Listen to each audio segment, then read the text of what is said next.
What's up, guys? Rick here with your DFS preview for this week's Valero Texas Open, the final event before the Masters. Lots of things to go over from last week's. I've got winners, I've got prizes, I've got success stories, I've got news, all of it right now. First of all, there's going to be plenty more content coming this week. There is already a short kind of first look preview video on the Rick Run Good YouTube channel and in your feeds. There's of course going to be the betting and one and done preview on Tuesday. There is back to the regular time live chat Wednesday, 3 p.m. Eastern time. That's for all your ownership, weather, questions and answers, final thoughts, whatever you want. There's also an 8:15 p.m. Wednesday live Jock Market Power Hour. That is stock market DFS. Joe Idoni and myself love doing that every single week. Lots of winners, lots of people making money in the Jock market, and lots of people making money in the Rick Run Good community. Just a couple I want to shout out. As you can imagine, the strategy involved with last week was incredibly important. There were 15% of lineups that had two golfers from the same group. So essentially contests were almost rake free last week by those players. Thank you very much. And a ton that were built suboptimally. So as you can imagine, I got a lot of emails, I got a lot of tweets, I got a lot of messages in the Slack, but two that I want to point out in particular. Richard won $4,000, which when you win $4,000, that you're going to make the show. And then the other one here, Reginald sent me a message and he said he wasn't going to play, but he watched the content, he learned the strategy, and he went out and finished 15th in the $200 single entry. And he said, I believe he said, I'm close to winning one of these. You know, that to me is like, I think Reginald gets it, right? You know, the idea that, you know, trust the process, the idea that the more and more close calls you get, it's almost like golf in general. Like winning tournaments is hard. It's hard to win a golf tournament. It's hard to win a GPP. You keep putting yourself in that position. You knock on the door enough, eventually it opens. So congratulations to those. And then also I drew winners for subscriptions to RickRunGood.com. Those winners at Top 100 Golfer, congratulations, and Jackson Sawyer. I have reached out to both of you to get a subscription to RickRunGood.com. If you want to enter a draw to win a subscription to RickRunGood.com, there are two ways to do it. If you're on YouTube, make sure you're subscribed, make sure you like the video, and then leave a comment below with who you think is going to win the Texas Open this week. The other way, and you can do them both, leave a 5-star rating and review on the podcast version of this show. It's called 300 Yards to Unknown. It's in the description. Leave a 5-star rating and review. Say something nice. Leave me your Twitter handle. That's it. That'll get you into the draw as well. Additionally, how about this? How about this, guys? I'm unbelievably proud today and this week in general. Here's the bracket challenge we did for last week. Here are all the leagues on PGAtour.com. We had the largest private league by far and the third largest league of anything. The two above us were public leagues, so anybody could have gotten in. You needed a password to get into the Rick Run Good bracket challenge. We had 1,094 people in it. The next closest private league had 436. That was the PGA Tour Fan Council. I'm stunned. I'm shocked. I'm humbled. It's awesome. I said I was going to give out prizes. I was expecting a tenth of this. So what I've done is, and I'll show you the winner here. I've actually started to reach out. So Lance Nagel, or Nagel, won. Congratulations. First of all, got the champion right. Billy Horschel coming out of his group, going all the way and winning that. It was enough to spur Lance on to victory. Very good job here by Lance. It's a good looking bracket considering how ugly most of these brackets were. Lance gets it done. And then I'll show you the standings here. You know, Lance and Silu and Matt and Danny and Tucker and Lucas and Answer in the number. What I'm trying to do is find all of you guys. So what I did is I've tweeted out a first wave, so to speak. So anybody who finished 8th or better, there's technically 12 of you with ties. I want to get in touch with you. If you're on the screen right now, reach out to me, send me an email. If I also tweeted this out, so you can see your name over there as well. And then that'll be for the winners with subscriptions and stuff. But then I also was just so blown away with the response that I just started whatever I could find. Right, I've got logo balls for Rick Run Good and for First Cut and for Sung J M and like all this random stuff. And I've just got these items that I'm happy to send out because I thought the response was unbelievable. So thank you again. This is the first wave I'm trying to get in touch with. If your name is on the screen, reach out to me. I'll get you taken care of. I think that's it for the housekeeping items. Oh no, I guess there's one more. These sports books are all competing for everybody's money. William Hill, BetRivers, BetMGM. The offers they're putting out are pretty ridiculous at the moment. William Hill is still offering free bets up to $2,021 for like 4 or 5 states. I believe this is an extension of their March Madness offer. So I think it might end at the end of the month. Go to rickrungood.com/bets. See what the current offer is for your state and for your book. I mean, it's literally free money. It's crazy. It's just an arms race to get users at this point. It's unbelievable what they're willing to do. Other than that, one last thing. I am updating the WGC match play data, the strokes gained information into the website, probably over the next couple of days. It's going to take a while. It's going to be a little bit slower because the data comes in differently. And then when the match play data is on the site and you see strokes gained, remember that, not every hole was finished. There's kind of weird things going on with match play. It'll be a good thing to look at, but it won't be completely bulletproof. So just keep that in mind, but the data is coming. Bear with me on that. Otherwise, guys, this is going to be fun. Let's do it. Let's go to the course key stats and jump into it for this week.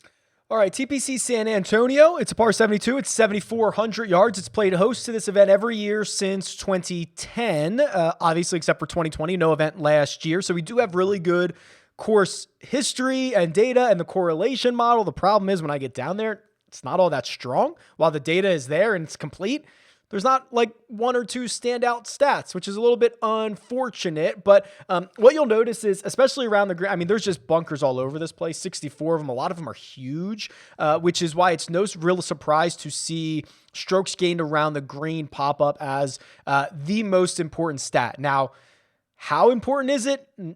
A little bit more than average, right? I mean, it's 27th out of 50, which means there's actually, I guess, a little worse than average. There's 26 other courses on the PGA Tour. Strokes gained around the green is more important. And then driving accuracy. Those are the only 2 that stand out, and they're not very strongly correlated. So what does that say? There's not a specific model for this week. There's not a specific skill set. I do think around the green is going to be great. And when we get in situations like this, maybe we just rely on what is always the most important stat, which tends to be strokes gained approach, right? You can see in terms of value, strokes gained approach still up there with strokes gained off the tee as in terms of value. But when you look at it course by course, it falls a little bit. So that's how I do these ranks and I do these values. But if you're interested in finding guys that are strokes gained around the green specialists, we can sort by that. And let's say in the last, let's do pretty recent. Let's do 35 rounds. Not all of them would be measured.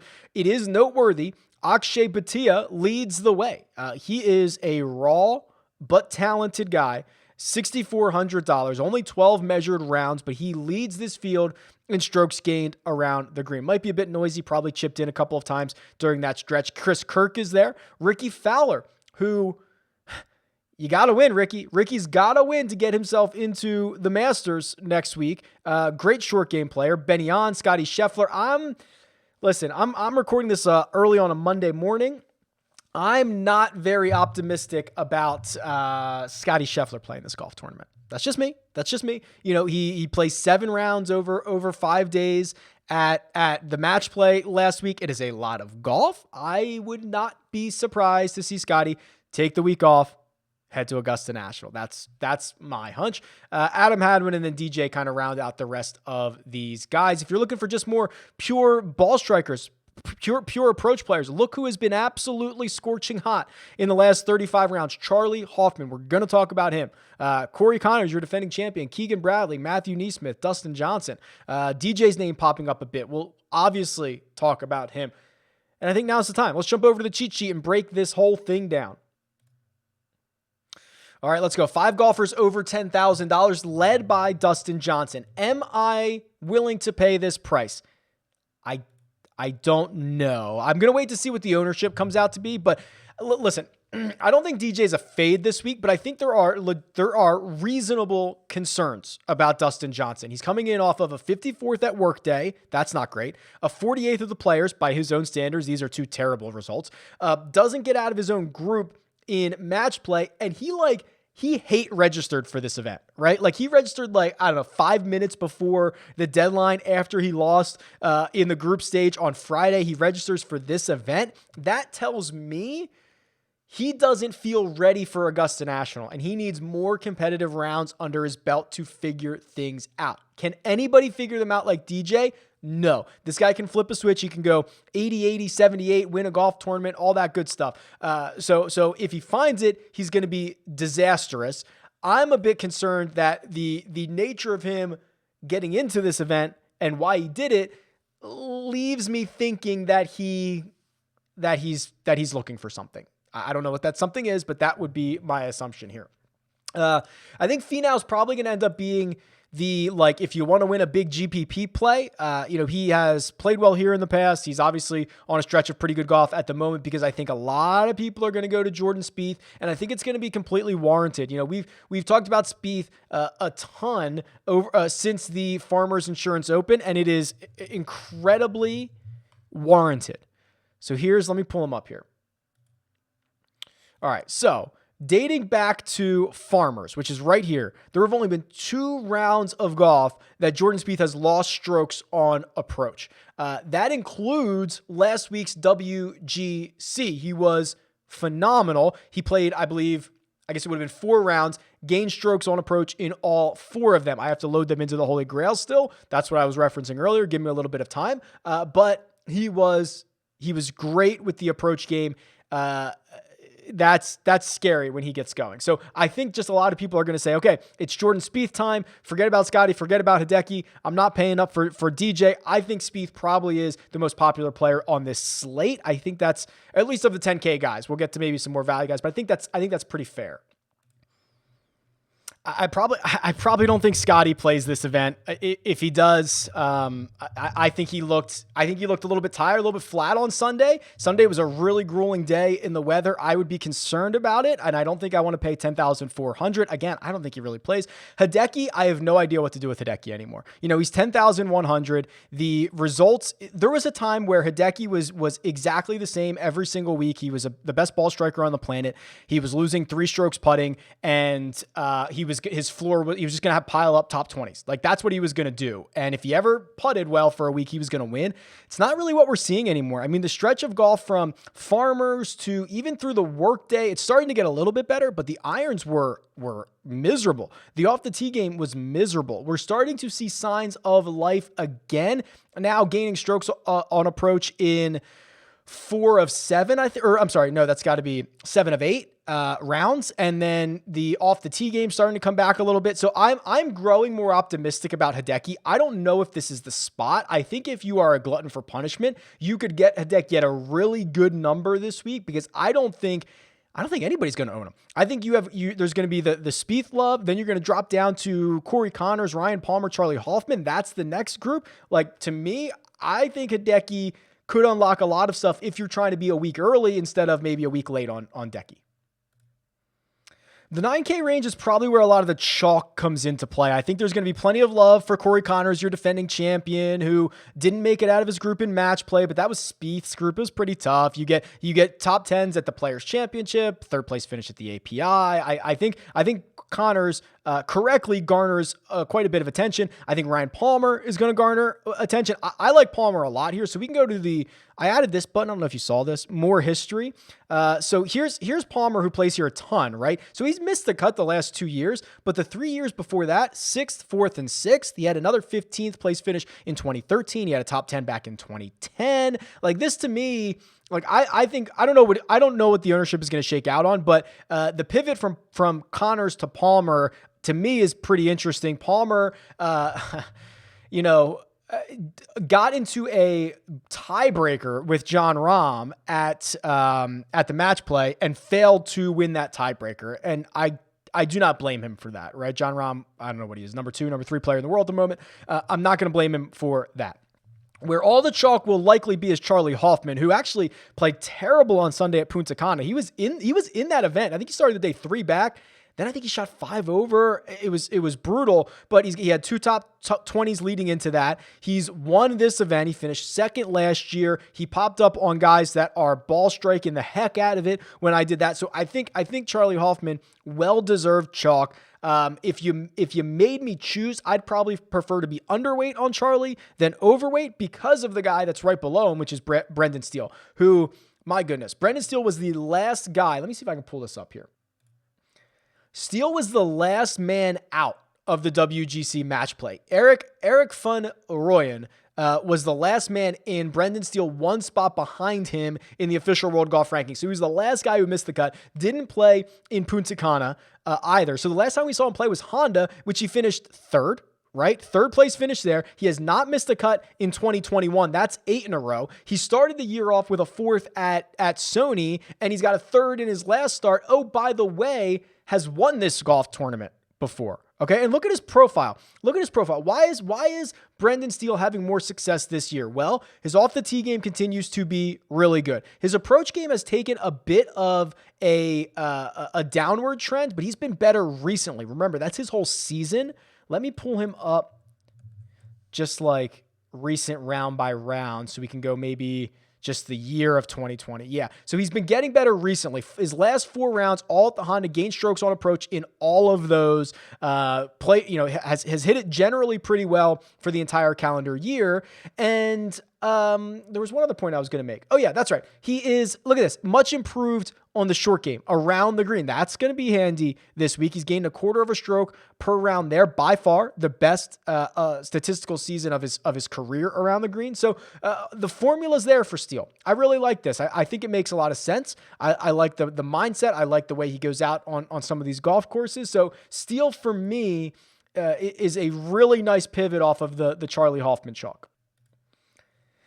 So let's go to the 8K range, which you could argue this is where it starts to fall off a little bit. It's okay, but let's do this. Let's go to the trends. Let's find some 8K players that we might be interested in. Let's do it by strokes gained. So let's do, since the start of 2021, strokes gained by round here. Look at that. DJ's pretty sour. Let's see what we can find.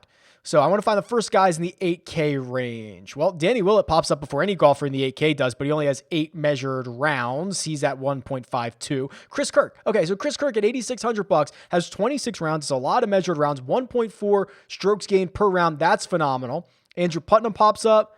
Kevin Chappell before we get an 8K guy. Chase Seifert before we get an 8K guy. Here we go. Cameron Davis, 1.09. That makes sense. Lonzo Griffin, 1.06. These are the guys I'd probably stick with. It's interesting that you start to run into some 7K guys before you do the 8K guys. Here's Chris Kirk. This makes a lot of sense. Not only is he playing well, it's turning into results, right? 8th at API, hasn't missed a cut in a while, has played well at this event. Let's go back to more history here. Here's Chris Kirk. So didn't play it in 2019, but played it the 4 years prior. 3 of them resulted in top 13 finishes. 1 missed cut. That is pretty good for Chris Kirk now. Certainly playing well at the moment. I like Kirk out of this $8,000 range. Let's see who else we have here. Joel Damon, I think, is kind of interesting. Listen, he was brutal before he won last week in Punta Cana. I think most people would like to write off the guy who just won in Punta Cana. Joel Damon, he's got unfinished business. He's still not in the Masters. Winning Punta Cana did not get him in the Masters. He's got to win this week to get in. Do I think he's going to do that? No. Do I think he has a ton of incentive to try? Yes. I think it is a weird kind of situation where this week, some of these guys might be a little bit of a look ahead. Not everybody, but it might be a little bit of a look ahead. Try to hit some shots that you might want to hit at Augusta National. Get the game right. If you finish T27 here, does it matter? Like, I think there's a lot of those guys, but I also think there's a lot of guys that have work to do and are taking this as an opportunity. And I think Damon has work to do. Let's flip over to the Holy Grail and find some ball strikers for like the 7K range here. So here's what I want to do. Again, I'm going to do since the start of 2021, and we'll do strokes gained approach. And let's just see where these guys are priced at. So Spieth is 1, Hoffman 2, Kelly Craft is 3. He only has 11 measured rounds. Look at Harry Higgs. Harry Higgs is 4th. Basically a stroke per round on approach. Now, the problem for Harry, every other category is pretty ugly. That's the problem for Harry, but that's good to see the ball striking. There's Cameron Davis again. So we've seen Cameron Davis pop up on a couple of these lists now. Not only is it strokes gained total, but it's strokes gained approach, which is a good sign. He's 8,800, which is probably the most expensive he's been in a while, but I don't know. I love Cam Davis, so you're certainly not going to hear any ifs, ands, or buts from me. Here's Sam Ryder. Is it Sam Ryder's season, right? Back-to-back top 10s now. So he goes 8th, at the Honda Classic and finishes runner-up at Punta Cana, continuing the good trends. He's doing it via ball striking, which is a great sign. $7,400 might be pretty good. Matthew Neesmith, we've talked about a lot, so I won't expend so much energy on this, but yeah, the finishes are there as well. Made the cut again at the Honda Classic. Difficult course. The ball striking's phenomenal. Around the green game has been good in the last 5 weeks. I would focus probably in the 7K range on, where were they? Sam Ryder, 74. He's right here. Harry Higgs, if I was super desperate, at 71. There was also another name. Oh, it was Cam Davis. He's not in the $7,000 range. That's what I was looking at. Looking at what, like Eric Van Rooyen, played well at match play. I think this is going to be the first time he's teeing it up in Texas. Not super stoked about it. Denny McCarthy. Let's do a deeper dive on Denny because he had that third place finish at Honda. And if you remember, we played Denny a lot at the end of the summer and into the fall, because he was starting to turn the corner with his irons and he was still the best putter on the planet. Let's see where he's ranking out these days. So Honda, this is a great sign. This is a really great sign. This is absolutely the blueprint for Denny McCarthy. Most guys I would be worried about when you gain 5 strokes putting, you're like, that's unsustainable. That's kind of what Denny does, right? He gained 5 at Honda, 4 at the Players, 5 at the API, 3 straight events. That's kind of what he does. Look back at his history. This is what he does. The idea for him is to just be small positives everywhere else, which is exactly what he did at Honda. Didn't even gain a full stroke off the tee. Didn't even gain a full stroke on approach. Was great around the greens. I'll give him that. But this is kind of the blueprint for Denny. So I don't mind this for him as much as other guys because the blueprint's different for every single golfer. You got to remember that. Have I skipped Patton Kizzire yet? He's got to be in this field somewhere. Okay, he's right here. He's 7,200. Clicked the wrong name. Misses the cut at the Honda, which I believe was his first missed cut in like 12 events, 10 events, something like that. He's been on a really good stretch. He's popped 3 times in there. He has 3 top 11 finishes in that stretch where he just missed his cut for the first time. So I think it's like 12 events. So he's got 3 top 11 finishes in there. Really reasonable price. Also, when he plays well, he outperforms his finishing position with fantasy points a ton, which is always super valuable, obviously, because we're playing fantasy golf. $6,000 range. This is where things start to fall off a cliff in a big way.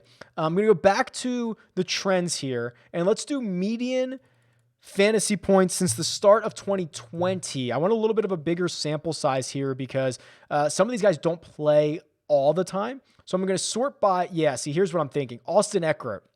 So he's 6,300. This is all from like one start. This was US Open, I think, is where he got all these points. And then I think he missed the cut once. So Austin Eckert, ton of upside, very small sample size. He's 6,300. I'm scrolling down to try to find some value. Wes Bryan, probably not going to go back to Wes Bryan. Burned everybody a couple of weeks ago. Maybe I should. Will Gordon's on this list, 6,800. His median DraftKings score in that time frame has been 63 DraftKings points. He's the 3rd best in the 6K range. Adam Schenk. Let's look at Adam Schenk.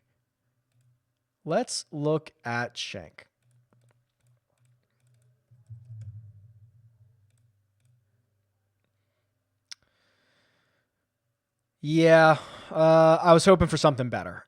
He was great here in the fall, at the end of the summer into the fall, where he was just making a bunch of cuts. Played him a lot at like Punta Cana and like Sanderson and stuff like that. And then he's really struggled as of late. I think this is a good sign right here. Honda, he gains 5.7 strokes on approach. Absolutely phenomenal ball striker. We don't have the shot link data from Punta Cana, but he did make the cut. He finished 56th. I wouldn't mind this. I'm lukewarm to it at $6,800. I wouldn't be thrilled about it, but I couldn't blame you either. Doc is 6,600. Am I just going to go down with the ship on Doc Redman at $6,600 and hope that he gets it? Here's Akshay. Akshay has not played since Pebble Beach. That 30th at Pebble Beach, he's 6,400. Don't forget about him. I think a lot of people are because we haven't seen him in some time.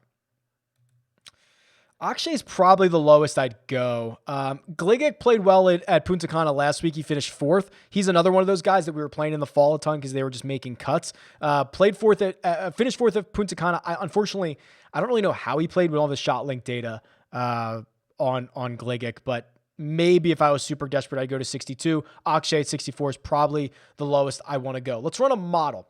And I'm going to caveat this by saying, I hope this is the last time you see this version of the model. My goal was to have the new version out that I've been testing in the Slack channel over the past couple of weeks, to have that out this week. I'm very, very close to it. There's just a couple things I have to get on the website and make sure they work in that setting. So I was hoping to have it this week. I'm still hoping to maybe have it out later in the week. And then, of course, I really want to have it for next week for the Masters, but hopefully you'll see a different version of the lineup of the custom model or the lineup builder on the show soon. All right. So what do we know about this week? We don't have a lot of strong correlators anywhere. So here's what I'm going to do. I am going to take one of our stronger correlators at strokes gained around the green. I'm going to put 20 on it. If I have to do 20 on around the green, I got to do 20 on accuracy, not distance. Sorry about that.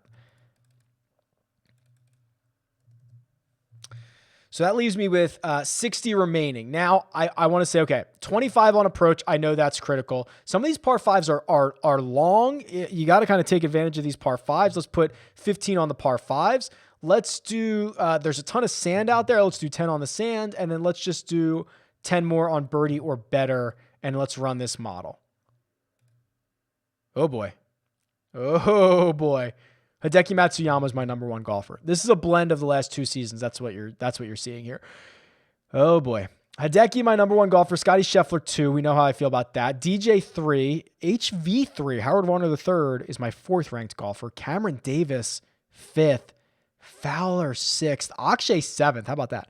Seb Munoz 8, Palmer 9, wow, these are not guys I would have played. But I guess that's the point of running the model, right? Find guys that you would not have considered with your own narrative and your own opinion put into it, and let the computer pump it out. But wow, yeah, these are guys I was not gonna play. I'll do so after looking at this, I'll feel more confident in Cam Davis. We saw him a lot throughout the show. I'll probably have to do a deeper dive into HV3, and I will have to decide if I want to try to catch Hideki early. Those are the questions that I have. Then I could probably, I'm fine with Palmer. I'm fine with DJ. Obviously, DJ's awesome. Fine with Akshay. Fowler. Oof. I'd have to do a deep dive and do some soul searching on that one as well. All right, that'll do it. Valero Texas Open this week. Going to be a lot of content. Obviously, a ton of content coming for Masters Week next week. It's going to be awesome. I'm stoked for it. Let me know what you think. Tweet me at RickRunGood. Leave a comment below. Best of luck, and I'll talk to you guys soon.